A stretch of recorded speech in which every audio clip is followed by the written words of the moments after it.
Welcome back to the 40 Million and a Tool YouTube channel, the reading series. The title of this next essay is Our Road to Freedom. Throughout the darkest periods of our captivity to the turbulent upheaval of the Civil War, the one impulse we nurtured like a baby and kept alive was freedom. Freedom took on many faces and presented itself to us on many levels. From the house slave, free from the fields and the overseer's whip, to full-fledged freedom and escape to the north by way of the Underground Railroad. Freedom, any measure of it, was still a taste. If only a brief reprieve from the madness, it was the carrot that we, more often than not, reached for. What becomes clear when we review the history is that divisiveness badly compromised our quest for freedom, setting us on two distinct courses that by the turn of the 20th century became known as integration versus segregation. It should be understood, however, that this dichotomy already had firm roots because of the plantation system itself and the cordial relationships forged between black and white, familial and otherwise. Part of the inspiration of 40 Million and a Tool was that I travel, historically, along our road to freedom and meet many of the personages key to our struggle and instrumental in charting the respective courses we would ultimately take.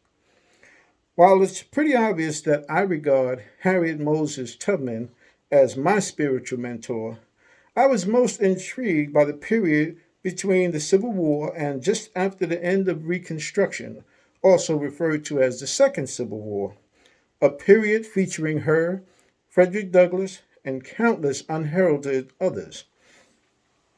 Directly in the mix of this historic flurry of changes stood men like the Reverend Garrison Frazier, spokesperson for the Group of 20 that met with Generals Sherman and Stanton, a meeting including talks that led to approximately 400,000 acres of abandoned land, mostly along the Georgia and South Carolina coasts, being given to freed slaves. Men like Tunis G. Campbell, who set up what can be described as the first independent black economy on St. Catherine's Island, but yielding the land back to a white planter rather than fire on the black regiments sent by the government to evict them. Men like John Roy Lynch and Henry McNeil Turner, who, along with Campbell and others, won seats in the Georgia, Mississippi, and Louisiana state legislatures. But just as quick, these men and all blacks were swept out of government and out of power sharing in America.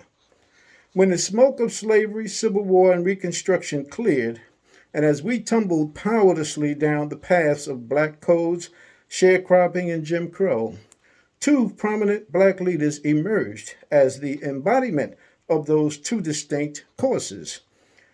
W.E.B. Du Bois, along with other founding members of the NAACP, demanded equality and integration, while Booker T. Washington urged us to accept segregation and America's help in starting us on our way towards self-sufficiency.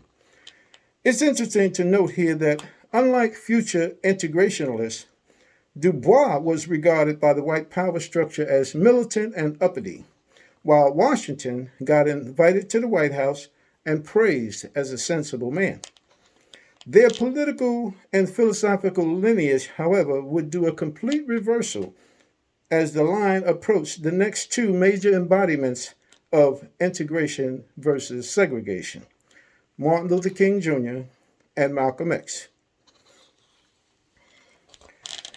Du Bois and Washington represented sort of an unfolding. So our analysis of these two black leaders and any subsequent two must avoid the unproductive characterization of house nigger versus field nigger, but to remain focused on our people's impulse for freedom. While we've produced our share of scoundrels, con artists, and sellouts, never should our greatest and most significant leaders be painted with any brush other than one that says they carried forth and pushed our impulse to be free. Even those instances where our leaders themselves branded one another with disparaging labels, It was only out of their heartfelt belief that the other was leading us in the wrong direction. They had to understand that it was counterproductive and played into white America's need and desire to keep us divided. But when you see the future prosperity of your people at stake, things can and do get a little testy.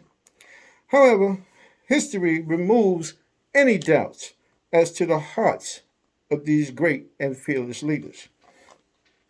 While Du Bois was an intellectual and Washington more a vocational man, any of our people with an ounce of sense knew that we as a people could benefit from both disciplines and many others in between. So if white America were going to fund or cater to one and not the other, we had to accept that. We had to take whatever help and keep on pushing. Du Bois knew that we deserved human dignity and respect right then and there. Washington knew it too, but he also knew that the power structure would have none of it. And so he embarked on an accommodationist program of appeasement, believing that full acceptance would come to us after we'd proven ourselves worthy. In less than 70 years from the founding of the NAACP, racial segregation was outlawed in all its forms. And integration is and will be the face of America for all time. An astounding tribute indeed to Du Bois and his colleagues and to his political and philosophical lineage.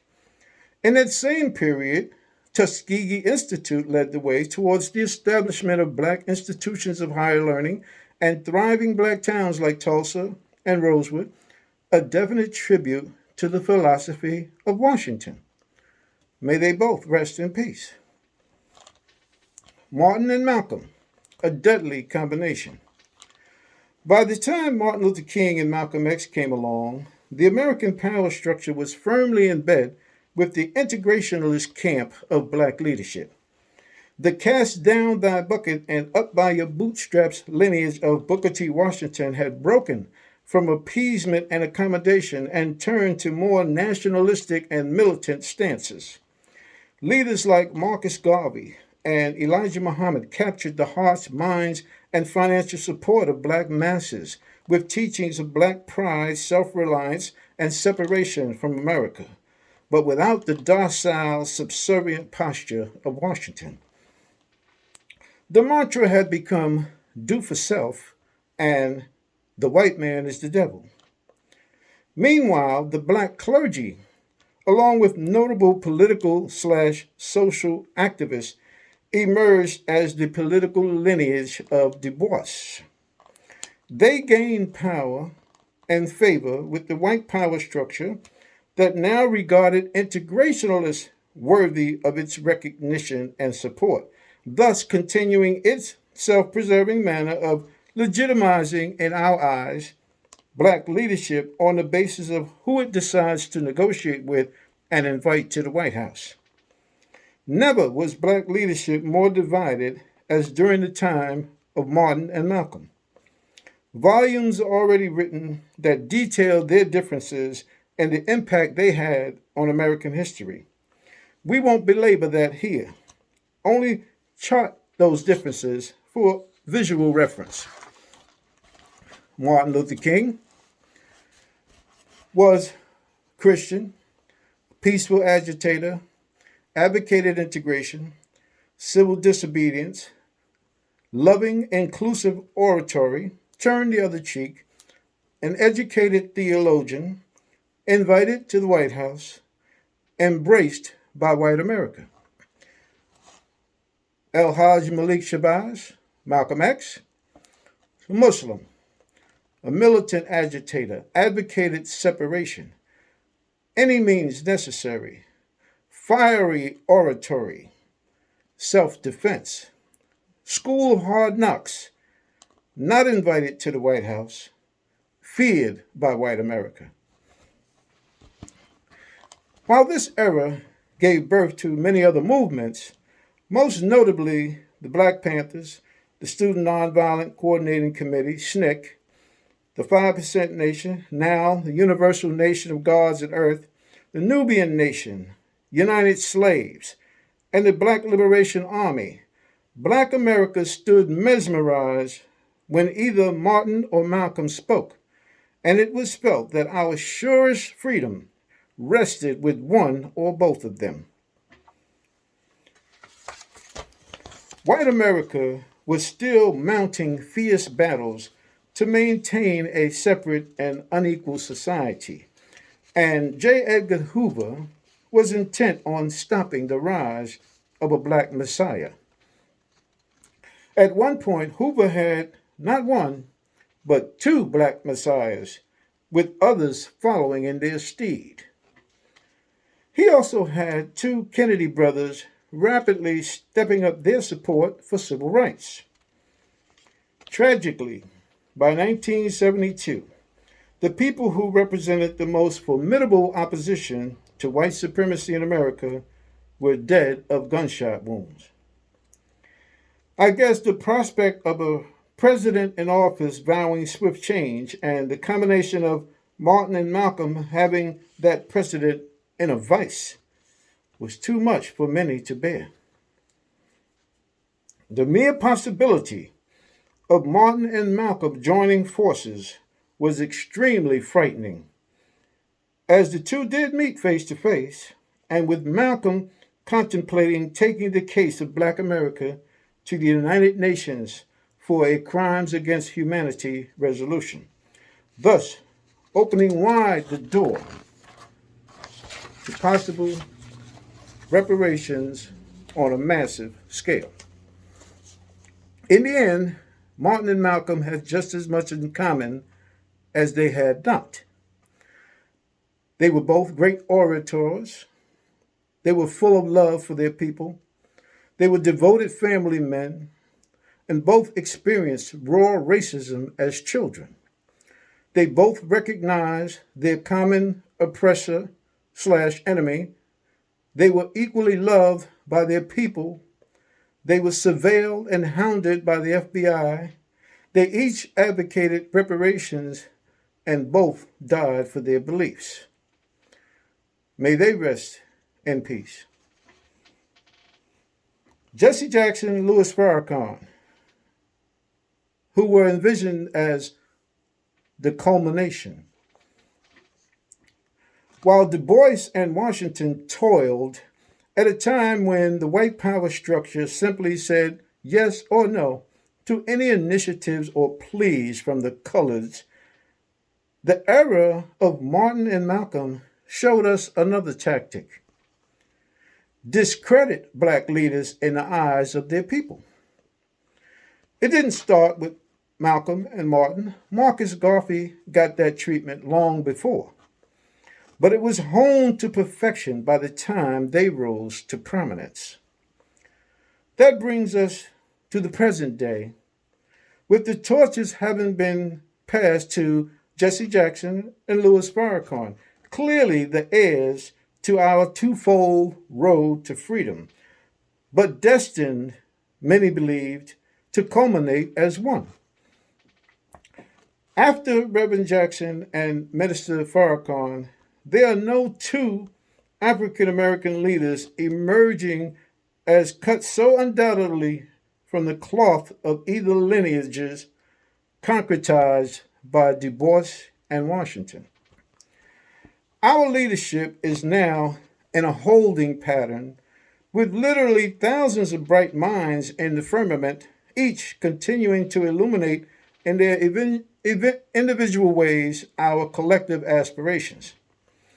Integration and segregation as objectives have equally succeeded, with each of us now able to freely choose, not necessarily between the two, but between who and what we truly feel and our human essence makes us happy, alive, and whole. Truth be told, the only thing that keeps any two human beings apart or at violent odds is ignorance. The vision I have been given has Jesse and Farrakhan not as individual persons per se, but as the culmination of our impulse for freedom, leading us to our birthright of wealth. 40 million and a tool was the vehicle. At the Million Man March, I remember the anticipation that swept through the crowd that Jesse would publicly reconcile with Farrakhan and the two would embrace. It didn't happen, at least publicly. And for many of us, that was the only negative of that day. The act would have officially and symbolically ended the duality of our house. Since then, three heavily criticized African American men have garnered the most media exposure, touting them as the leading African American spokespersons. They are Jesse Jackson, Louis Farrakhan, and Al Sharpton. The media's depiction of them crisscrossing the country to fight or litigate every battle sent a very debilitating message to African Americans that they're all we've got. This has sown enmity between them and local black leaders nationwide, as well as cast them constantly under suspicion as to their motives. Since they each have powerful code words attached to them, Jesse, infidelity and shakedown, Farrakhan, Muslim and anti-Semite, and Al Sharpton, Tawana Brawley, and charlatan. Anything other than an agenda of oneness will render them ineffective, irreparably blemished, and marginalized. It would also mean that we believed the hype. It's time to unite the house, time to unleash all of our stars in the firmament. Singular, charismatic leadership in this day and age can only be an impediment to full and complete freedom. Any number of us could stand before a microphone, be eloquent, and capture the imagination of the masses. The question is, can we move as one? Unity in the ranks, the fulfillment. 40 million and a tool does not seek political power. Political power will be a peripheral benefit of our unity. 40 million and a tool does not ask for any change in belief systems, political affiliations, lifestyles, or loved ones. All it asks is that we achieve our birthright. Just that one thing. We've tried and relied on everything and everyone but ourselves. We are intimately aware of all the reasons why previous attempts at unity and oneness have failed. 40 million and a tool is here to say that virtually all obstacles have been removed. We can thank all those who walked the road to freedom ahead of us, because it is they who removed those obstacles and they on whose shoulders we stand. We can thank all those who walked side by side and hand in hand with us, many of whom died right along with us. They and their generations are our family too.